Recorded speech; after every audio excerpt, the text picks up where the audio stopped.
All right. Do you remember? I do. Let's hope this recording works. Now, like was showing you my cards earlier, I don't have very many Teenage Mutant Ninja Turtle ones, but I thought I'd look at them as an excuse to talk all about Teenage Mutant Ninja Turtles. Now, I think the cartoon iteration that ran from about 88 to 1996 is the most well known. It began airing regularly as a series in 1988, and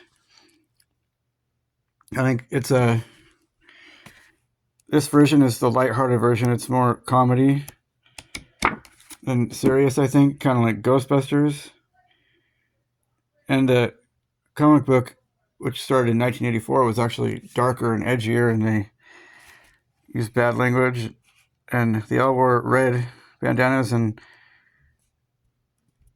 uh, the story was a little different, not like quite like the 1987 cartoon. But their personalities were mostly the same. And this was pretty much a kid show, but a lot of cute, clever dialogue that seemed to be there to amuse adults more. I find kid shows are usually like that. They have dialogue that kids wouldn't get, like trademark infringement was one of them I remember. And Bebop saying, complaining about not getting the fringe benefits. Maybe it's so adults can enjoy it too. Of course, that doesn't mean grown-ups can't enjoy the show. And I got some Teenage Mutant Ninja Turtles merchandise here I'm going to show you while I talk. Now, I was, like most kids at the time, I was into Teenage Mutant Ninja Turtles when I was little. I think I was less into it when I got a little less little. In its heyday, I was the biggest fan when I was probably 4 or 5. And when the movie came out, I can't say how I felt about it. I was only 3 years old, but I'm sure my brother and my mom were thrilled to see it.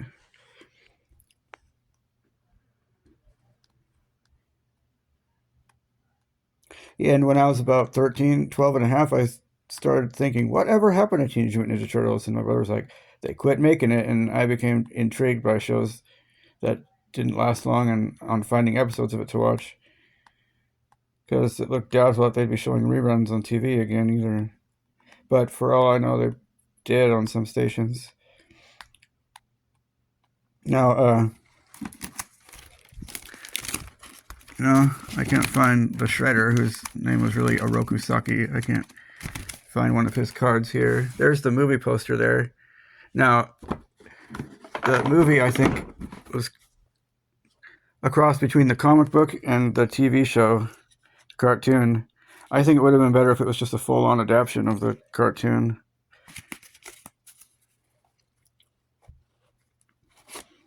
Yeah. You look at ninjutsu like it's the Force, and the Shredder looks like seems to be Darth Vader, and Splinter Hamato Yoshi seems to be like Yoda.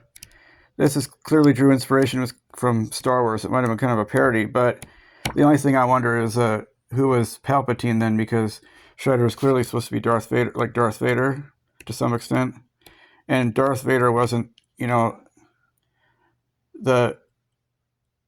the big bad, the greatest evil in the show. He was kind of like a lost soul in the movie. He was really lost. It felt like he was trapped in the dark side. But I don't know who the greater evil would have been in this series then. This franchise.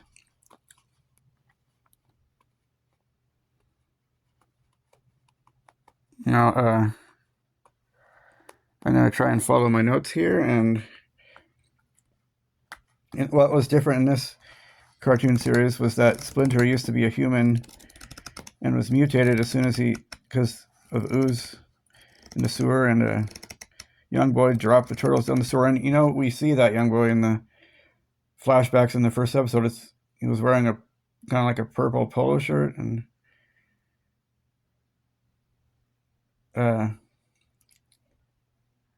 kind of pale skin maybe and blonde hair, and I don't know why he didn't play more of a key part in the franchise or the series. Now,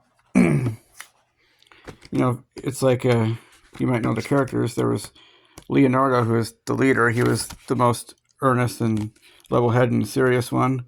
Maybe the most kind of like a Type A personality, but he did have a fun side and personality. And Donatello was the brainiac, the egghead, the scientist. He probably had an IQ of over 200, and the least violent of the turtles, the more logical one, but had the most trouble with interpersonal relationships. We used to compare ourselves, us brothers, to the Teenage Mutant Ninja Turtles, and apparently 97% of people would say I was Donatello, but I don't seem like the egghead. I'm not tech savvy enough, and I don't see myself building, big metal inventions. And Raphael, of course, was his original creation is known to be aggressive, and a rebel. But in the 1987 cartoon, it was more lighthearted. He was more wise, a joker, and a smart aleck, and had maybe had the biggest temper of the four. But oftentimes it was mostly like a relational aggression and being a smart aleck. And he might have been the most violent of the four, but I don't think he had a violent temper particularly. I think he was maybe the most ready to fight, but he was also kind of the lazy too. And then Michelangelo seemed to be the most popular. He was like most childlike, just kind of the laid back, easygoing party guy who liked to eat pizza a lot. And there's something about ninjas in kids and family franchises where they like to eat pizza a lot. I mean, the same was true with the Three Ninjas. They kind of had the personalities of the Teenage Mutant Ninja Turtles, where the oldest, who went by Rocky, was nicknamed Rocky, was like Leonardo and Donatello in one, and the middle one, which went by Colt, was Smart Alec, who was pretty reactive, and there was a younger one whose real name was actually happened to be Michael too, who was like Michelangelo, but more a pesky little brother.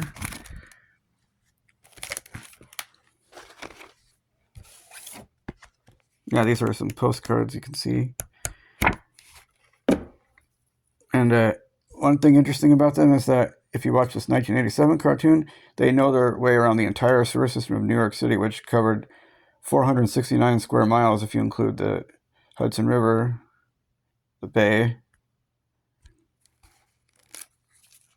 And I don't see pictures, but later, well, maybe early in the show, they introduced the fifth turtle, who was literally about 14 and had blonde hair, and he had a older brother his name was Zach, and he had an older brother named Walt. They were kind of the fifth and sixth turtles. And, I think that's an in-joke kind of, or a reference to one of the show's writers, Walt Kubiak. And in one episode of the Turtles, I remember we actually see a book that was written by someone named Walt Kubiak.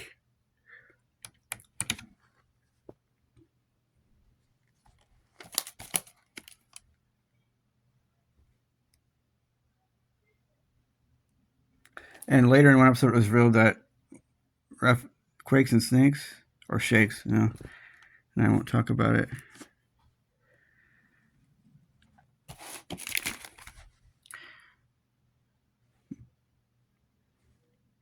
And there are a couple pickup lines, or not pickup lines, catchphrases. One nostalgia critic quote as just being really out of context. It was "Turtles fight with honor," and a pretty corny catchphrase that seems like it wasn't construed right is "whole shell."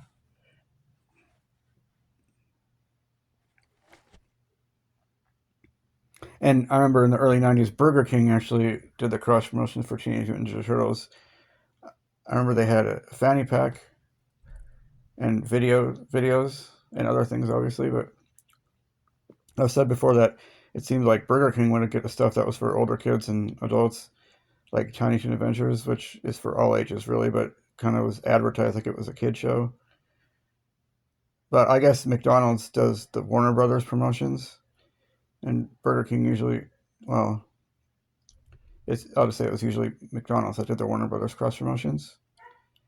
And it kind of seemed that way, like McDonald's, Burger King would have the toys for more all ages or older kids and adults, was because I remember a debate, like in 1994 when I was about 8 years old, that saying what was better, Burger King or McDonald's, and my brother was like, McDonald's. Burger King is getting really popular, and he's like, all the little kids like McDonald's, so.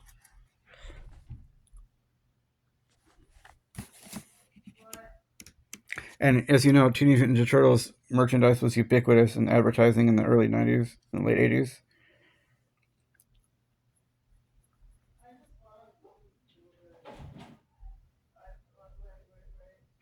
And another difference thing that's very different is that the Shredder and his minions, Bebop and Rocksteady, live in a place called Dimension X, which is at least the size of an entire planet, and some other celestial bodies. I remember it was cited as having the worst restaurants in the galaxy, and there was Krang, who was like a, let's see, a pink alien creature in a robotic suit. Maybe he was like Palpatine in this creation, but I don't think it was nearly that evil.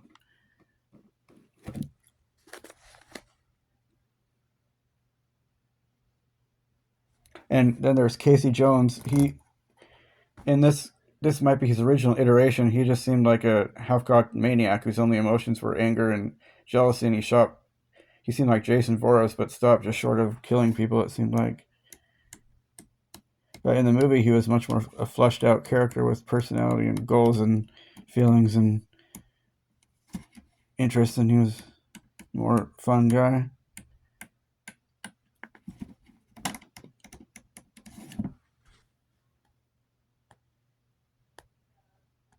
And they had like the turtle van. Actually, I think the turtle van was a neat vehicle they had. And they had all kinds of action figures and pizza stuff to make pizza, macaroni and cheese, and video games, just plushes, just everything. And but I remember in the early 90's, like 1992, I remember in the commercials they had like this the voiceover of some sweet gentlewoman who was like narrating a fairy tale commercials. She'd be like, once there were 4 sweet turtles who lived in the sewers.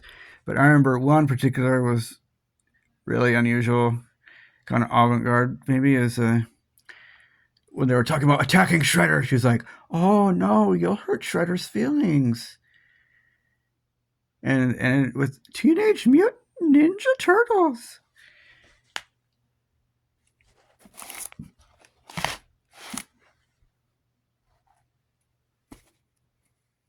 And I think the turtles in here were different than they sounded different than in the cartoon. I mean, there was Robbie Rist, who played Cousin Oliver in the Brady Bunch, and he played Mondo Gecko on the cartoon, did the voice of Michelangelo.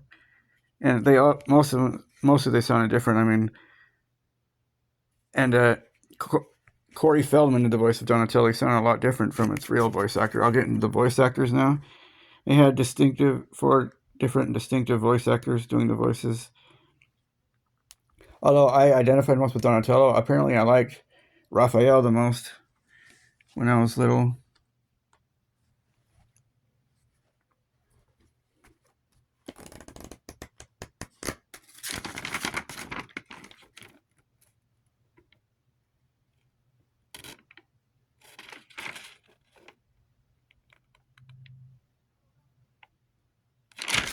Now, I'm trying to follow my notes, so be patient. Well, I hope you're patient with me.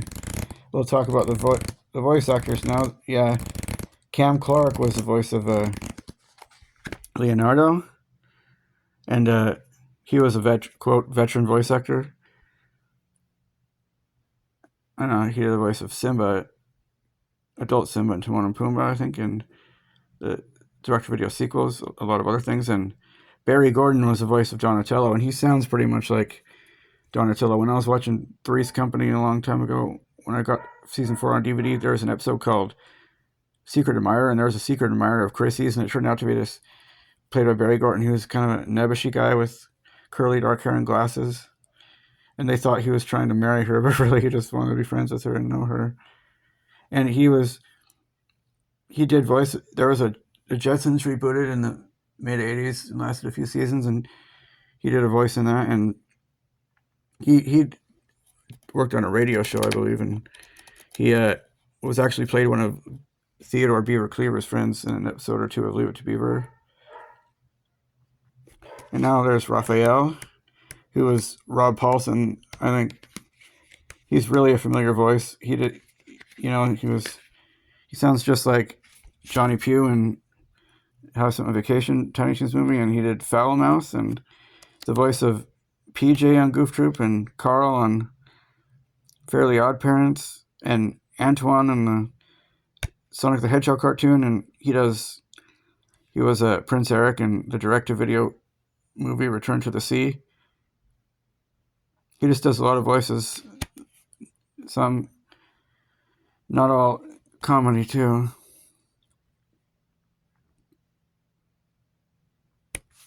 And then Townsend Coleman was Michelangelo. And what I know about him, all I can think of is he was the voice of the Tick in the video game.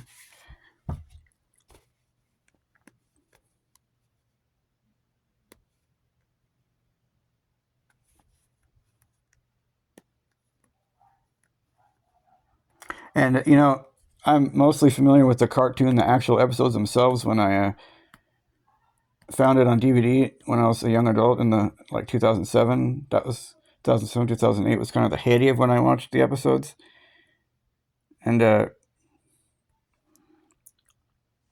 I found characters that I had forgotten about but were familiar when I started watching again. Like at the office, there was the kind of gruff, impatient boss, Bern Thompson, and kind of the nebbishy best friend, Irma, with the brown hair and glasses. She kind of looked like Jeanette from Alvin and the Chipmunks if she were human, and she's like man-hungry, constantly trying to get a date, but after a while she acts like a man-hater, but continues being desperate for a date in a relationship. She's definitely used the old "men are such beasts" line before.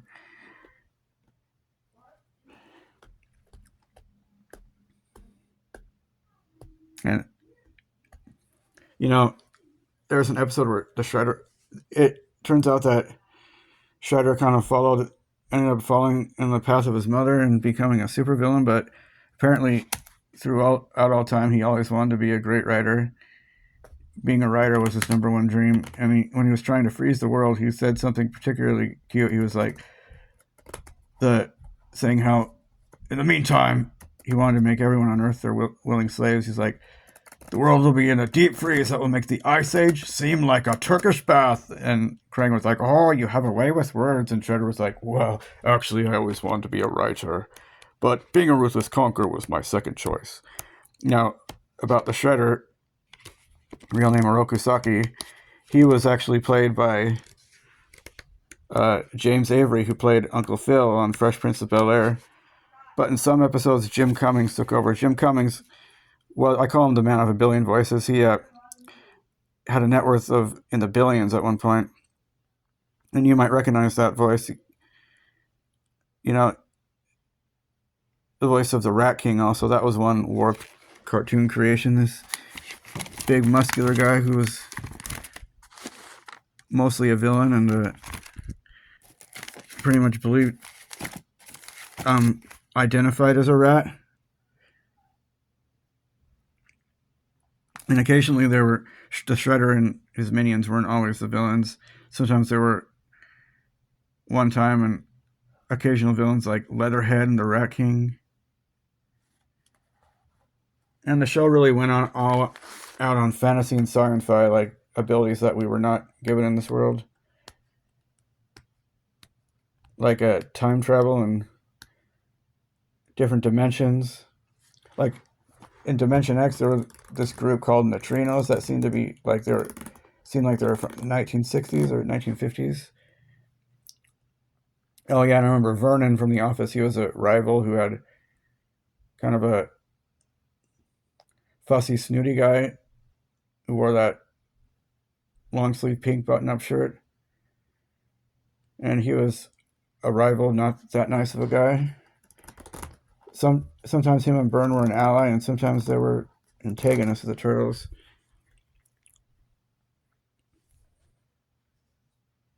And later in the show, when season 8 came, it lost its much of its lighthearted feel and became more dark and physically dark, and it was always or almost always nighttime with red skies. And after season 8, the Shredder was banished to Dimension X, and season 9 and 10 were, they tried to adapt it to be more like the dark cartoons at the time, like Gargoyles and the Batman series. And in season 9, it was, instead of the Shredder, it was a, powerful evil army of aliens led by Lord Dreg. And the last episode of the series aired in the fall of, or around Christmas of 1996, and it was called Divide and Conquer, where they finally defeated Dreg. And the ending seemed a little anticlimactic. And Splinter actually said, "I no longer see you as ninja students. You are now my equals." Now, Splinter, I think, was a strict but fair mentor. He was like a father to them, and he was stoic, but not at all cold. I think he was a loving father. I know we're talking about a rat here, guys.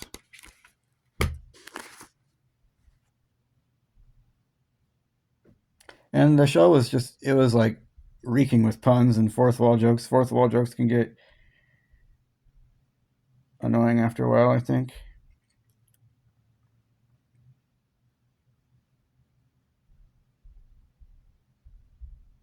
And I think Zach and Walt looked like cartoon characters from the Care Bears. Maybe it was the animation studio in the time. And I know Renee Jacobs was April, but literally that's all I can think of. In the movie here, there was no Dimension X and no Bebop or Rocksteady.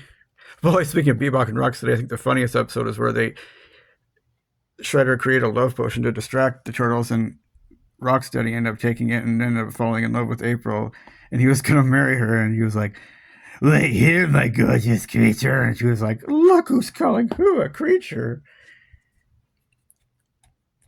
But yeah, there was none of them, and the foot soldiers were not robotic like in the cartoon. They were actual people, a band of troubled wayward teenagers. And there was kind of a fifth turtle in that movie. His name was Danny. He was the son of Danny Madigan, Charles Madigan, the local news anchor, who was kind of like Bern Thompson, but a lot nicer.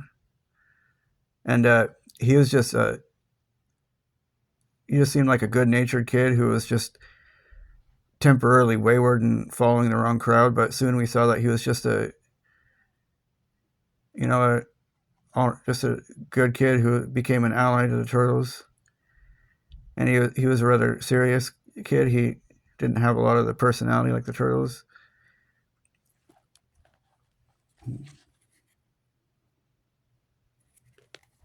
Yeah, I think that's the kid right there.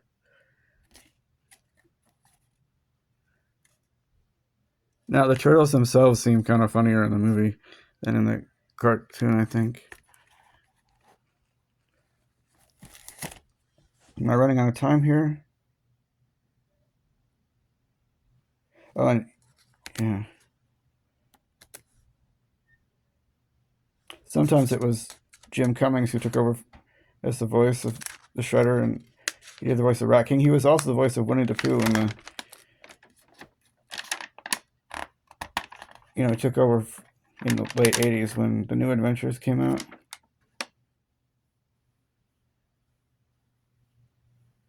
Think of the Darkwing Duck and the Aladdin Guards. Those voices are all Jim Cummings. Teenage Mutant Ninja Turtles, Teenage Mutant Ninja Turtles, Teenage Mutant Ninja Turtles, Heroes in a Half Shell, Turtle Power.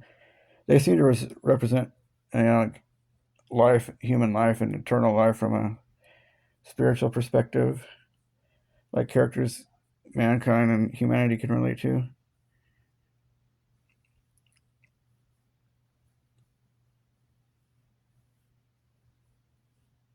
Teenage Mutant Ninja Turtles. Oh, and Pat Fraley was the voice of the Krang, and he is actually the cousin of Cam Clark, the voice of Leonardo now. And there was in an interview when he was,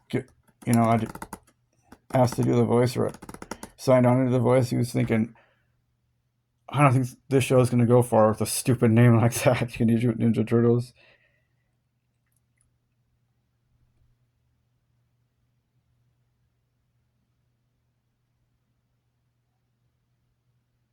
And Pat Fraley also did Wildcat and Tailspin and a voice in Bonkers.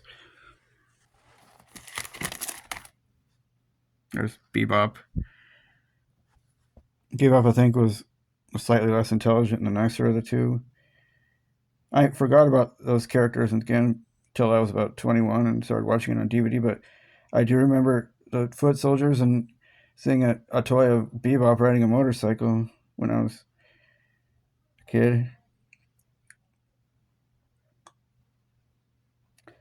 Yeah, I hear it's on a streaming service now for free, and my cousin, she was just totally stoked about it. And one more thing I'm going to talk about is I've wondered if the Teenage Mutant Ninja Turtles personalities match that of the artists. Leonardo da Vinci, Donatello, Raphael, Michelangelo. I don't know their last names like I do Leonardo da Vinci. But I remember when I was wondering what happened when I was interested in what happened to the Teenage Mutant Ninja Turtles, my brother told me there is something called the Extreme Turtles. It was actually called Ninja Turtles: The Next Mutation. I guess it was a live-action series filmed in Vancouver that was a little different, and it didn't last that long. But yeah, I wondered if Leonardo da Vinci had the leadership traits of Leonardo the Turtle, and if Donatello was kind of the pacifistic brainiac, the guy who did what did Donatello do? Like Saint George feeding a dragon or slaying a dragon, and Raphael did School of Athens and stuff.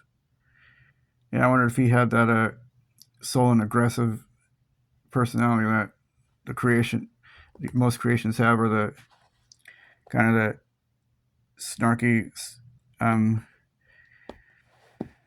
moody, sarcastic personality of the cartoon counterpart. Michelangelo, of course, did like the David, and can't think of anything else. I wonder if he was the fun-loving guy who loved pizza and partying. You have any idea about that? Anyway, it's been great talking about this with you guys. Like and subscribe.